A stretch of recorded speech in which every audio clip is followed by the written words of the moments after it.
Welcome to Satya TV Telugu వార్తల ముందుగా ముఖ్యాంశాలు. మధ్యాహ్న భోజన పథకం కింద విద్యార్థులకు రాగి జావా పంపిణీకి మరో 3 ఏళ్లు పొడిగిస్తూ ప్రభుత్వం నిర్ణయం.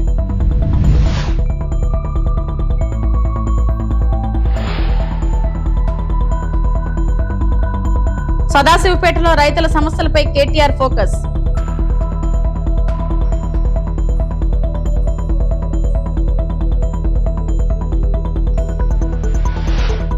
పాలకులలో సంక్షేమ కార్యక్రమాలు, మహిళలకు ఎక్కాట్లు.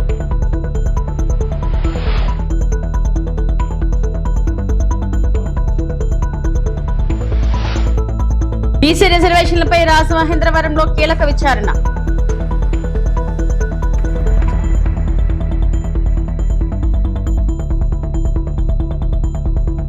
విద్యార్థుల పోషకాహారాన్ని బలోపేతం చేసే దిశగా కీలక నిర్ణయం తీసుకున్నారు. శ్రీ సత్యసాయి సేవా ట్రస్ట్ సహకారంతో అమలవుతున్న రాగి జావా పంపిణీ కార్యక్రమాన్ని మరో 3 సంవత్సరాలు కొనసాగించేందుకు ఒప్పందం కుదిరింది. విద్యాశాఖ మంత్రి నారా లోకేష్ సమక్షంలో ట్రస్ట్ ప్రతినిధులు మరియు అధికారులు ఈ నిర్ణయాన్ని ఖరారు చేశారు.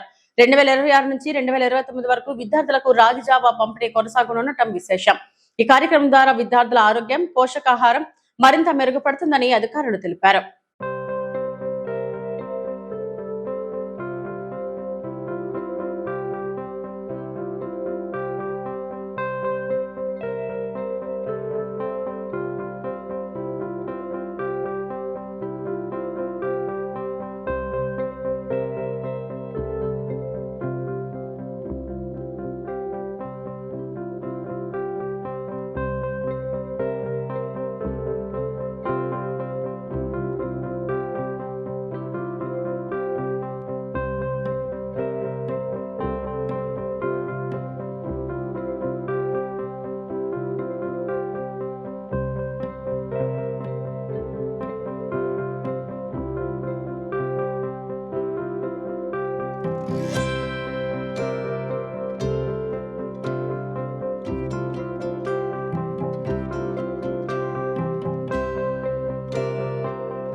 పాలకొల్లులోని మంత్రి గారి క్యాంప్ కార్యాలయంలో ఈ రోజు పలు సంక్షేమ కార్యక్రమాలు నిర్వహించారు.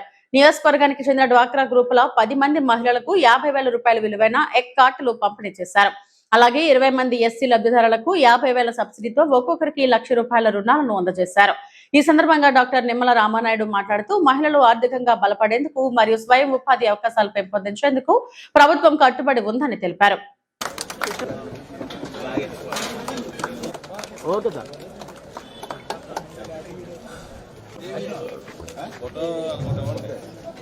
బాగుందామండి.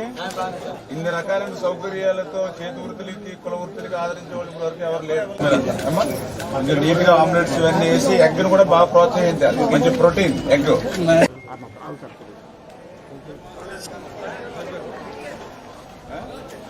ఆగు.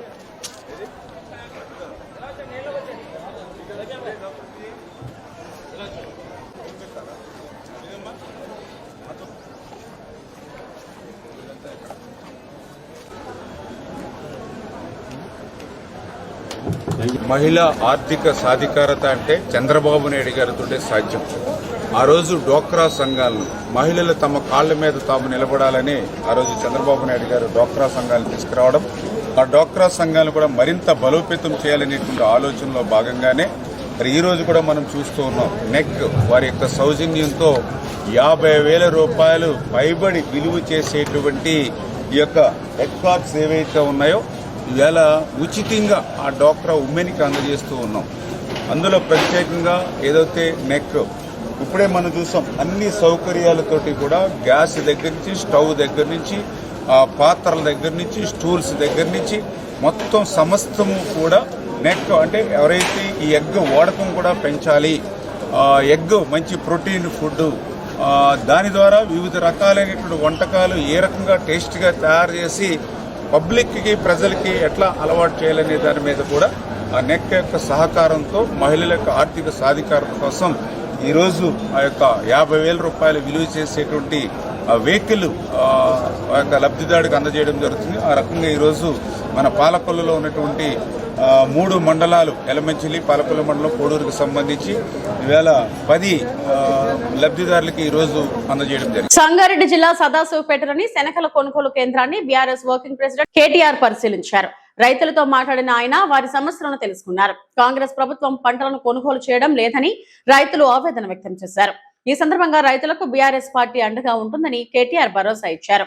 రైతులకు సమయానికి రైతు బంధు ఇచ్చిన చరిత్ర కేసీఆర్ అని కేటీఆర్ పేర్కొన్నారు.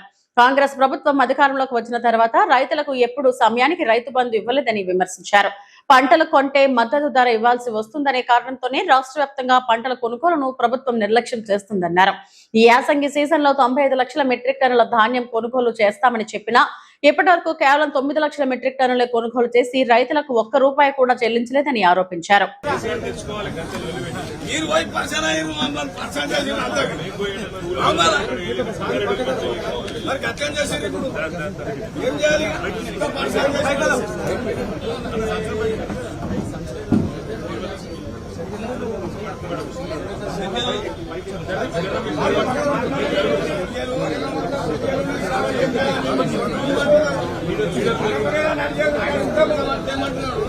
మొక్కలు పండించే రైతులు అందరూ కూడా బాధలలో ఉన్నారు. మీరు సాజిపేట రావాలి, వచ్చి ఇక్కడ మా రైతన్నలను కొంత కలవాలి. ఇక్కడ అధికారులకు కూడా ఒక హెచ్చరిక చేసినట్టయితది, ప్రభుత్వానికి ఒక హెచ్చరిక చేసినట్టయితది. రాష్ట్రంలో ఇవాళ రైతుల పరిస్థితి దయనీయంగా ఉన్నది. మొత్తం ఈ ప్రభుత్వం వచ్చిన తర్వాత కాంగ్రెస్ ప్రభుత్వం రైతును సత్యదాకా వేధించే ఒక పరిస్థితి తెచ్చింది అని వారు ఆహ్వానిస్తే ఇవాళ సదాశివపేటలోని ఈ డీసీఎంఎస్ సెంటర్ ఏదైతే ఉన్నదో శనగల కొనుగోలుకు సంబంధించింది ఇక్కడికి రావడం జరిగింది. ఇక్కడికి వచ్చిన తర్వాత ఇక్కడ నెల రోజుల కిందట శనగలు తీసుకొచ్చి ఇక్కడ పెట్టిన రైతులు వారందరితో కూడా కొద్దిసేపు మాట్లాడితే నాకు ఒక 4-5 విషయాలు అర్థమైనాయి. ఒకటి, ఇంతవరకు ఈ ప్రభుత్వం వచ్చినాక రైతు బంధు ఎన్నడూ టైంకు పడ్డది లేదు. ఈ రోజు ఈ నిమిషానికి మనం మాట్లాడుతున్న ఈ రోజు కూడా ఎకరానికో 2 ఎకరాలకో తప్ప రైతు బంధు కూడా మొత్తం వేయలేదు. రెండవది, పెద్ద పెద్ద మాటలు చెప్పినారు. అన్ని పంటలు కొంటాం, కొనుడే కాదు అన్ని పంటలకు బోనస్ ఇస్తామని చెప్పి అభయహస్తం అని మేనిఫెస్టో పెట్టి అందులో మొక్కజొన్నకింత, తెల్లజొన్నలకింత, శనగలకింత, వరికింత అని చెప్పి మంచిగా పట్టిక కూడా రాసి ఆ మేనిఫెస్టోలో పెట్టి రైతులను పచ్చి మోసం చేసినారు. ఇలా వాస్తవం ఏంది అంటే రాష్ట్ర వ్యాప్తంగా ఉన్న పరిస్థితి ఒక సదాశివపేటలోనే కాదు రాష్ట్రం మొత్తంలో కేసీఆర్ ప్రభుత్వం ఉన్నప్పుడు 11 సార్లు రైతు బంద్ వేసింది కేసీఆర్ ప్రభుత్వం. 73,000 కోట్ల రూపాయలు 70 లక్షల రైతుల ఖాతాల్లో వాళ్ళు రోడ్డెక్కే అవసరం లేకుండా, ధర్నా చేసే అవసరం లేకుండా వారం 10 రోజులల్లా బ్రహ్మాండంగా వాళ్ళ ఖాతాలు టింగు టింగు మన మోగుతుండే, ఫోన్లు ఖాతాలలో పైసలు పడుతుండే. ఇవాళ ఎంత దౌర్భాగ్యమైన పరిస్థితి అంటే ఇలా 4 మే అంటే యాసంగి పంట కూడా అయిపోయే టైం. ఇంకొక 10-12 రోజులైతే మళ్ళా తూకాలేసి మళ్ళా కొత్త పంటకు రైతు తయారు చేసుకునే టైం, రోహిణి కార్తె. ఈ టైంలో ఇంకా రైతు బందే మొత్తం పడలేదు. 1-2 కాదు, రాష్ట్ర వ్యాప్తంగా కనుక మీరు చూసినట్టయితే ప్రభుత్వం యొక్క ఆలోచన ఒకటే కనబడతా ఉన్నది. ప్రభుత్వం ఏమనుకుంటుందంటే అసలు ఈ జోకుడు, కొనుడు ఇవి బంధు పెడితే మరి మద్దతు ధర ఇచ్చే బాధ తప్పుతుంది, బోనస్ ఇచ్చే బాధ తప్పుతుంది, లేకపోతే జోకితే కొంటే మళ్ళా రైతుకు పైసలు ఇవ్వాలి, మళ్ళా రైతు కోపానికి వస్తాడని చెప్పి ఇవాళ మొత్తంగా ఎక్కడా కొనుగోలు చేయకుండా తప్పించుకునే ప్రయత్నం చేస్తా ఉన్నది. మొత్తం అన్ని పంటలు ఇడిచిపెట్టినారు. అన్ని వరి, మొక్కజొన్న, అదేవిధంగా తెల్లజొన్న, శనిగలు రాష్ట్ర వ్యాప్తంగా ఏ పంట కొనుగోలు కూడా సరిగా జరగడం లేదు. తిరుమల శ్రీవారిని సినీ నటి త్రిష దర్శించుకున్నారు. ఇవాళ ఆమె పుట్టినరోజు సందర్భంగా వేకుజామున శ్రీవారి సుప్రభాత సేవలో పాల్గొన్నారు. దర్శనం అనంతరం రంగనాయకుల మండపంలో పండితులు ఆమెకు ఆశీర్వచనం చేసి స్వామివారి తీర్థ ప్రసాదాలు అందజేశారు.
తెలంగాణ రాష్ట్రంలో రాజకీయ వేడి రాజుకుంది. కాంగ్రెస్ ప్రభుత్వం ప్రతీకార రాజకీయాలకు పాల్పడుతుందని బీఆర్ఎస్ వర్కింగ్ ప్రెసిడెంట్ కేటీఆర్ తీవ్ర స్థాయిలో ధ్వజమెత్తారు.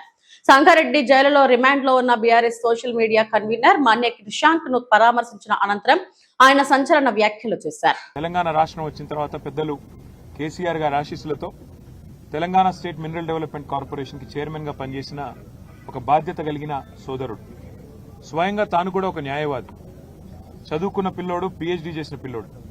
మరి అట్లాంటి తమ్ముడు గత 2.5 సంవత్సరాలుగా ఒకటే పని చేస్తా ఉన్నాడు. ఈ ప్రభుత్వంలో జరుగుతున్న అవినీతిని అడుగడుగునా ప్రశ్నిస్తున్నాడు, బయటపెడుతున్నాడు. ప్రభుత్వం చేస్తున్న అరాచకాల్ని ఎప్పటికప్పుడు వెలుగులోకి తెస్తా ఉన్నాడు, ప్రజల దృష్టికి తెస్తా ఉన్నాడు. ఇవాళ ఆయన మీద కోపంతో ఆయనని ఒక పనికిమాలిన కేసులో, నిజానికైతే ఆయన మీద పెట్టిన కేసు 4 ఏళ్ల కంటే తక్కువ శిక్ష పడే కేసు, స్టేషన్లోనే బెయిల్ ఇచ్చి పంపించాల్సిన కేసు. కానీ జైల్లో పెట్టి ఈరోజు 12వ రోజు జైల్లో పెట్టి హ్యాబిచువల్ అఫెండర్ అని, అంటే ఈ అబ్బాయి ఇలాగే క్రమేపీ మరి వరుసగా చేస్తున్నాడు ఈ పని అని చెప్పి కేసులు పెట్టి దాదాపు 35 కేసులు. అవి కూడా ఏం కేసులు? ముఖ్యమంత్రి రేవంత్ రెడ్డి గారి ప్రభుత్వం ప్రపంచ సుందరి పోటీలు ఏవైతే ఇక్కడ జరిగినాయో అందులో మిస్ ఇంగ్లాండ్ ని వేధించింది. 2 కాంగ్రెస్ నాయకులు ఆ అమ్మాయిని సెక్షువల్లీ హరాస్ చేసినారు అని ట్వీట్ చేస్తే ఒక కేసు. రేవంత్ రెడ్డి గారి అల్లుడు, వారి బినామీ కంపెనీలు, వాటికి సంబంధించిన భాగోతాన్ని బయటపెడితే మరొక కేసు. రేవంత్ రెడ్డి గారి బావమరిది సుజన్ రెడ్డికి అమృత్లో కాంట్రాక్ట్లు ఎట్లా ఇస్తారు, కేంద్ర ప్రభుత్వం మీరు కుమ్మక్కయ్యారు అని చెప్పి అది బయటికి తీసుకొస్తే మరొక కేసు. రేవంత్ రెడ్డి గారి ఊళ్ళో కొండారెడ్డిపల్లిలో ఒక మాజీ సర్పంచ్ సాయిరెడ్డి గారిని వీళ్ళ సోదరులు భయపెట్టి భయభ్రాంతులకు గురిచేసి ఆయన చావుకు కారణమైనారు అని చెప్పి Emmiganur MLA doctor BV Jayanageswara Reddy పట్టణంలో ట్రాఫిక్ నియంత్రణ చర్యలపై చేపట్టేందుకు ముమ్మరంగా పరిశీలించారు. పట్టణంలో ప్రజలకు సౌకర్యంగా ఉండే విధంగా ఎమ్మెల్యే శ్రీకారం చుట్టారు. పట్టణంలో ప్రధాన సర్కిల్లో ట్రాఫిక్ రద్దీ అధికంగా ఉండటంతో ట్రాఫిక్ నియంత్రణ మరియు ప్రమాదాల నివారణ కోసం ఎమ్మెల్యే డాక్టర్ బివి జయనాగేశ్వరరెడ్డి పలు ప్రాంతాలను సందర్శించి పరిస్థితులను చక్కదిద్దేందుకు పరిశీలించారు. ఈ మేరకు పట్టణంలో ప్రజలకు అన్ని విధాలా ఎలాంటి ఇబ్బందులు కలగకుండా శ్రీకారం చుట్టారు. ఈ సందర్భంగా అన్నమయ్య సర్కిల్లో పైలట్ ప్రాజెక్టుగా ఏర్పాటు చేసిన ట్రాఫిక్ సిగ్నల్స్, సీసీ కెమెరాలను పరిశీలించగా ప్రజలు క్రమశిక్షణతో వాటిని అనుసరిస్తున్నట్లు గమనించారు. ఇదే విధంగా శివ సర్కిల్, ఓం శాంతి సర్కిల్, ఎంజీ పెట్రోల్ బంక్, వ్యవసాయ మార్కెట్ యార్డ్, పద్మశ్రీ మచాని, సోమప్ప సర్కిళ్లలో కూడా ట్రాఫిక్ సిగ్నల్స్ తో పాటు సీసీ కెమెరాలు ఏర్పాటు చేయనున్నట్లు తెలిపారు. అనంతరం చిరు వ్యాపారులు, రోడ్డు పక్కన వ్యాపారం చేసే వారు, వివిధ దుకాణదారులతో ఆయనే స్వయంగా మాట్లాడి పట్టణ అభివృద్ధిలో భాగంగా రోడ్ల విస్తరణ, ట్రాఫిక్ నియంత్రణ, పార్కింగ్ సదుపాయాలు, 1 వే రోడ్ల అమలుపై వివరించారు. ఈ మార్పుల వల్ల ఎవరికి ఇబ్బందులు కలగకుండా వారి వ్యాపారాలు మరింత మెరుగ్గా సాగేందుకు చర్యలు తీసుకుంటామని ఎమ్మెల్యే డాక్టర్ బివి జయనాగేశ్వరరెడ్డి హామీ ఇచ్చారు. దీనికి వ్యాపారులు సానుకూలంగా స్పందించారు. కార్యక్రమంలో మున్సిపల్ కమిషనర్, టౌన్ ప్లానింగ్ అధికారి, గ్రామీణ మరియు గోనగండ్ల సిఐలు, టౌన్ ఎస్ఐ, టీడీపీ పట్టణ కమిటీ సభ్యులు, మాజీ కౌన్సిలర్లు, స్థానిక నాయకులు పాల్గొన్నారు. కొద్దిగా ప్రయాణికులు ఎవరైతే ఉన్నారో వాహనదారులు కావచ్చు, చాలా యాక్సిడెంట్స్ కూడా జరుగుతున్నాయి. ఎమ్మిగనూరు మున్సిపాలిటీ ఈరోజు స్పెషల్ గ్రేడ్ మున్సిపాలిటీగా మన కూటమి ప్రభుత్వ అధికారంలోకి వచ్చారు. గతంలో కీర్తి శేషుల తండ్రి బివి మోహన్ రెడ్డి గారు ఆ రోజు గ్రేడ్ 1 మున్సిపాలిటీగా చేసిన తరుణంలో ఈ రోజు మళ్ళీ అదృష్టంగా భావిస్తున్నా, మా ప్రజలు ఆశీర్వదించిన తర్వాత నేను ఎమ్మెల్యేగా మా కుటుంబ ప్రభుత్వం అధికారంలో వచ్చిన తర్వాత మళ్ళీ దాన్ని స్పెషల్ గ్రేడ్గా చేస్తూ ట్రాఫిక్ సిగ్నల్స్ పెట్టి ఆటోమేషన్, సెమీ ఆటోమేషన్ ద్వారా ఈరోజు కంప్లీట్గా ఎక్కడైతే cameras, signals, security point of వ్యూలో అదే రకంగా వేగాన్ని నియంత్రించేటువంటి ట్రాఫిక్ సిగ్నల్స్ అన్ని ఏర్పాటు చేస్తున్నాం. ఈరోజు పైలట్ ప్రాజెక్ట్గా దీన్ని ఏదైతే అన్నమయ్య సర్కిల్లో ఏర్పాటు చేయడం జరిగింది. రానున్న ముందు అన్ని సర్కిల్స్ లో కూడా ఈ యొక్క ట్రాఫిక్ సిగ్నల్స్ ఏర్పాటు చేయబోతున్నాం. తద్వారా ఎమ్మిగనూరులో ట్రాఫిక్ నియంత్రణ, ప్రమాదాల నియంత్రణ, ఎక్కడ కూడా వాహనదారులు అతివేగంతో ఇష్టానుసారంగా ఇండిసిప్లైన్ గా పోయేటువంటి ఈ చర్యలన్నీ కూడా దీని ద్వారా కట్టడి చేయడం జరుగుతుందని తెలియజేస్తున్నా. అంతేకాకుండా భవిష్యత్తులో కూడా ఇక్కడ మేము ఆల్రెడీ కెమెరాస్ ఏర్పాటు చేస్తాం. ఎందుకంటే ఎమ్మిగనూరు టౌన్ పరిధి పెరుగుతూ ఉంది, ప్రజల సంఖ్య పెరుగుతూ ఉంది. ఇక్కడ రోడ్లు, తాగడానికి నీళ్లు, అన్ని వసతులు గతంలో కీర్తి శేషుల తండ్రి బివి మోహన్ రెడ్డి గారు ఉన్న రోజులు కూడా ఎమ్మిగనూరు నియోజకవర్గం అంటే, ఎమ్మిగనూరు టౌన్ అంటే చాలా ఇష్టపడేటువంటి ప్రజలు, బయట నుంచి వచ్చిన వాళ్ళు ఇక్కడే నివాసం ఉండాలని కోరుకునేటువంటి పరిస్థితి. అటువంటి దాన్ని ఈరోజు మళ్ళా కూడా కొనసాగిస్తూ, నేను ఇంతకుముందే చెప్పాను, రానున్న రోజుల్లో త్రాగునీరు కానీ ముఖ్యమంత్రి వారు నారా చంద్రబాబు నాయుడు గారు, మా నారా లోకేష్ బాబు గారు, డిప్యూటీ సీఎం గారు పవన్ కళ్యాణ్ గారు, మా నారాయణ గారు ఆశీర్వాదంతో మంత్రివర్యులు మా ప్రభుత్వం ద్వారా ఈరోజు రాగడానికి ఎమ్మెగనూరు నేను గతంలో మాటిచ్చాను. ఆ రోజుల్లో మా తండ్రి గారు ఉన్నప్పుడు 3 పూటల నీళ్లు వచ్చేది. రానున్న రోజుల్లో 24 గంటలు నీళ్లు ఇప్పించే బాధ్యత నాదని చెప్పాను. అదే రకంగా వర్క్ కూడా అయిపోయి టెండర్ కూడా అయిపోయింది. ఆ పని కూడా ప్రారంభిస్తున్నాం. వచ్చే వారం ఒక మీటింగ్ కూడా పెడుతున్నాం దాని మీద. ఈరోజు అందుకే ఇక్కడ ఉన్నటువంటి భద్రత ముఖ్యంగా సెక్యూరిటీ పాయింట్ ఆఫ్ వ్యూలో కెమెరాస్ అనేది చాలా ఇంపార్టెంట్. ఈ కెమెరాస్ అన్ని వివిధ సర్కిల్, ఓం శాంతి సర్కిల్, మార్కెట్ సర్కిల్, అక్కడ ఉన్నటువంటి సోమేశ్వర సర్కిల్, సోగునూరు రోడ్లో ఉన్నటువంటి జంక్షన్లో ఉన్నటువంటి సర్కిల్, ఈ అన్ని చోట్ల కూడా కెమెరాస్ అన్ని ఏర్పాటు చేయడం వల్ల ప్రజలకు ఎక్కడైతే రాత్రిపూట కానీ పోలీసుల పర్యవేక్షణ భద్రత కానీ అదే రకంగా అన్ని రకాలుగా ఈరోజు ఏ వాహనం నెంబర్ కూడా స్పష్టంగా కనిపించే విధంగా గ్రామీణ పట్టణ ప్రాంత స్థానిక సంస్థలో వెనుకబడిన తరగతులు రిజర్వేషన్ల ఖరారుపై సమగ్ర అధ్యయనం చేసేందుకు ప్రభుత్వం నియమించిన డెడికేటెడ్ కమిషన్ సోమవారం రాజమహేంద్రవరం ఆర్ఎన్బి అతిథి గృహంలో బహిరంగ విచారణ నిర్వహించింది. కమిషన్ చైర్మన్ రాజీవ్ రంజన్ మిశ్రా అధ్యక్షతన సమావేశం నిర్వహించారు. సమావేశం జిల్లా అధికారుల నుంచి కీలక సమాచారాన్ని సేకరించారు. బీసీల రిజర్వేషన్ల ఖరారులో కేవలం కులగణన మాత్రమే కాకుండా సామాజిక ఆర్థిక వెనుకబాటుతనం కూడా ప్రధాన ప్రమాణంగా పరిగణించబడుతుందని కమిషన్ చైర్మన్ రాజీవ్ రంజన్ మిశ్రా స్పష్టం చేశారు.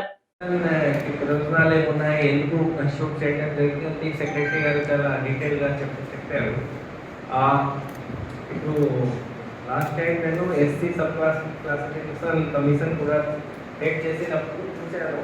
అంటే ఆ కమిషన్ పర్పస్ ఈ కమిషన్ పర్పస్ డిఫరెంట్. ఇక్కడ ముఖ్యంగా మనకు లోకల్ బాడీ ఎలక్షన్స్లో బీసీ రిజర్వేషన్ ఏ విధంగా ఉండాలి, ఎంత ఉండాలి, అది కూడా ప్రతి unit wise, district wise. So ఒక డిస్ట్రిక్ట్ నుంచి ఇంకో డిస్ట్రిక్ట్ రిజర్వేషన్ పర్సెంటేజ్ చేంజ్ కావచ్చు. అంటే డిపెండింగ్ అపాన్ పాపులేషన్ ఈ రిజర్వేషన్ రికమెండ్ చేయాలి. అండ్ అన్లైక్ షెడ్యూల్ కాస్ట్ కోసం సెన్సస్లో సబ్ కాస్ట్ వైజ్ కూడా సెన్సస్ జరుగుతుంది. బీసీ కేసులో అటువంటి డేటా మనకు సెన్సస్ నుంచి రాదు. సెన్సస్లో ఇలాంటి సెన్సస్ జరగలేదు. మళ్ళీ మేబీ నెక్స్ట్ సెన్సస్లో ఇవి అన్నీ జరుగుతుంది, కానీ ఇప్పటివరకు ఆ డేటా అవైలబుల్ లేదు. అందుకే నేను చెప్పేది అంటే ఇప్పుడు ఉన్న డేటాలో మీ ఆఫీసర్స్లో కొంతమందికి కొంచెం ఇంకా ఎక్కువగా ఈ సబ్జెక్ట్ గురించి అవగాహన ఉండవచ్చు. So it would know anything, ఈ ఏరియాలో ఈ ప్రాంతాల్లో ఉన్న బ్యాక్వర్డ్ కులాల గురించి, వాళ్ళ గురించి ఏదైనా సర్వే జరిగి ఉంటే, లేకపోతే ఇంకో ఇష్యూ ద్వారా ఏదైనా స్టడీ పాతకాలంలో జరిగింది, ఇవన్నీ నాకు షేర్ చేస్తే, అంటే మీటింగ్లో మెన్షన్ చేయండి, తర్వాత కూడా పంపిస్తే నాకు ఉపయోగపడుతుంది. అది ఒకటి. సెకండ్ అంటే ఇప్పుడు ఈ బీసీ పాపులేషన్ గురించి చూడాలంటే ముఖ్యంగా మీకు ఇప్పుడు యూనిఫైడ్ ఫ్యామిలీ సర్వే జరుగుతుంది. That becomes very important. Because unified family సర్వేలో ఉన్న డేటా ఏ విధంగా ఉంది, ఎట్లా ఉంది, దానికి అక్యురసీ ఎట్లా మెయింటైన్ చేస్తున్నారు అంటే నాకు తెలుసు. స్టేట్లో కూడా రివ్యూ చేశాను, మిగతా జిల్లాలో కూడా చూశాను. అంటే 99% పూర్తి అయిపోయిందే చెప్తారు. మొత్తం ఇక్కడ కూడా అదే విధంగా ప్రోగ్రెస్ ఉంటుంది. కానీ 99% అది మీరు వెరిఫై చేశారు సరిగా.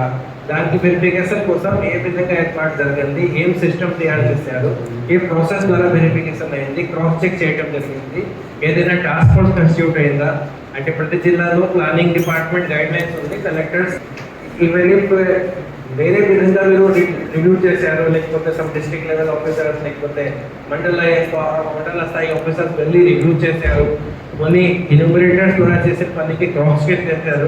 అప్పుడు మాకు కొద్దిగా కాన్ఫిడెన్స్ వస్తుంది మీ డేటా కలెక్షన్ ప్రాసెస్ సరిగా ఉంది. సో దాని గురించి డిస్కస్ చేయాలి. తర్వాత ఆల్రెడీ జాయింట్ కలెక్టర్ చాలా మంచి డీటెయిల్స్ నాకు ఇచ్చారు. Thanks, because what ever I'm going to ask is already given by him. అంటే లాస్ట్ ఎలక్షన్లో 21 ఎలక్షన్లో పంచాయత్ వైజ్గా, మున్సిపల్ కార్పొరేషన్ వైజ్గా, అదేవిధంగా ఎంపీటీసీ, జెడ్పీటీసీ, జిల్లా పరిషత్, అంటే member wise how many BC members got elected.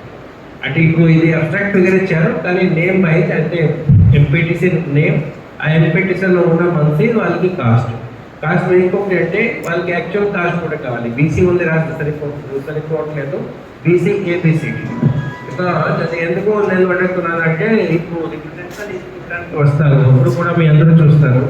ఇంతకుముందు 1 రిప్రజెంటేషన్ కూడా చేశారు, బట్ బెనిఫిట్స్ అందరికీ సమానంగా రావట్లేదు. అంటే పొలిటికల్ రిప్రజెంటేషన్ గురించి చెప్తున్నారు. అది నేచురల్గా చాలా రీజన్స్ ఉంటాయి. వాళ్ళ నంబర్ వల్ల వాళ్ళకి సీట్ దొరకడం దొరికిందా దొరకలేదా ఏ విధంగా జరిగింది అనేది ఉండవచ్చు. Reasons, so many reasons can be there. So we have to know about what are the backward classes who are not getting benefit or what are their special grievances. అందుకనే మళ్ళీ మీ ఎలక్షన్ డేటా చూసుకొని A B C D ప్రకారంగా actual cost చూసుకొని అంటే that data will be useful for us to study. Tamil Nadu assembly ఎన్నికల ఫలితాల్లో ఆసక్తికర పరిణామాలు చోటు చేసుకుంటున్నాయి. విజయ్ నేతృత్వంలోని టీవీకే పార్టీ బలంగా ముందుకు దూసుకెళ్తుంది. పెరంబూర్, తిరుచి ఈస్ట్ నియోజకవర్గాల్లో పోటీ చేస్తున్న విజయ్ ఆధిక్యంలో కొనసాగుతున్నారు. తమిళనాడు ప్రభుత్వం ఏర్పాటులో టీవీకే పార్టీ కీలక పాత్ర పోషించే అవకాశాలు కనిపిస్తున్నాయి. ఇదిలా ఉండగా చెన్నైలోని విజయ్ నివాసానికి నటి త్రిష చేరుకున్నారు. ఇవాళ ఆమె పుట్టినరోజు కావడం విశేషంగా మారింది.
కారంపూడిలో బంగారు నగలను దోచుకుపోయిన దొంగలను పోలీసులు అరెస్టు చేశారు. వారి నుంచి 566 గ్రాముల బంగారం, 2 ద్విచక్ర వాహనాలను స్వాధీనం చేసుకున్నారు. కేసు వివరాలను పల్నాడు జిల్లా ఎస్పీ కృష్ణారావు గురజాల డిఎస్పీ కార్యాలయంలో వెల్లడించారు. సో మనకి 27th ఏప్రిల్ మిట్ట మధ్యాహ్నం ఒక రాబరీ మనకి కారంపూడి పిఎస్ లిమిట్స్ లో చోటు చేసుకుంది. సో అది కారంపూడి లిమిట్స్ లో రాబరీ జరిగినప్పుడు ఈవెంట్ అంతా కూడా సీసీటీవీ ఫుటేజ్ లో కూడా క్యాప్చర్ అవ్వడం జరిగింది. సో ఇమీడియట్లీ ఎఫ్ఐఆర్ దానిపైన రిజిస్టర్ చేసి అడిషనల్ ఎస్పీ అడ్మిన్ ఆధ్వర్యంలో స్పెషల్ టీమ్స్ ఫామ్ చేయడం జరిగింది. ఎస్డిపిఓ గుర్జాల క్లోజ్ గా దాన్ని మానిటర్ చేశారు. సో మనకి ఆ సీసీటీవీ ఫుటేజ్ లో కూడా చూస్తే ఒక 4 persons దాంట్లో ఇన్వాల్వ్ అయినట్టు మనకి వెంటనే తెలుస్తా ఉంది.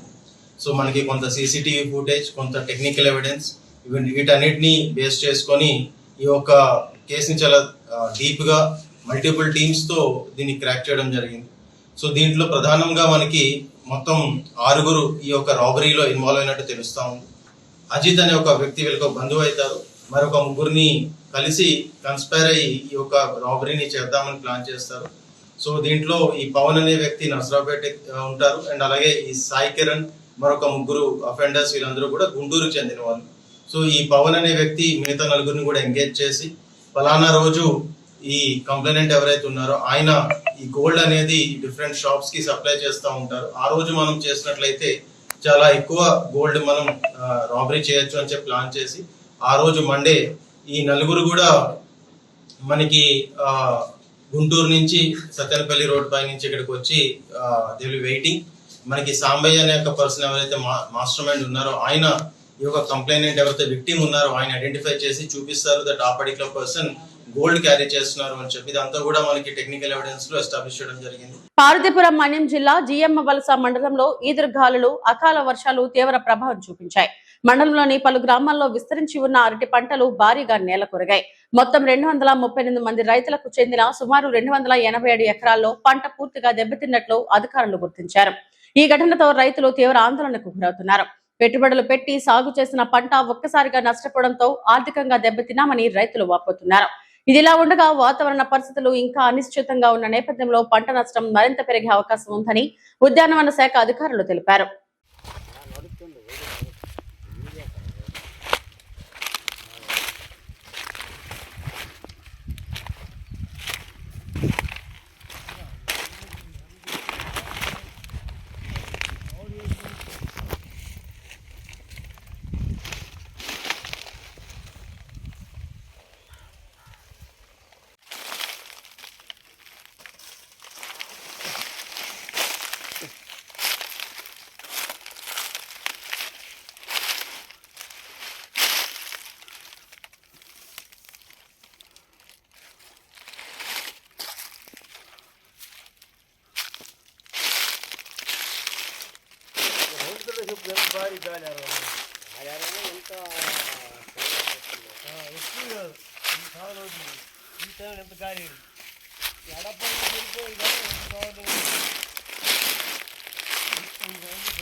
ఎక్కడ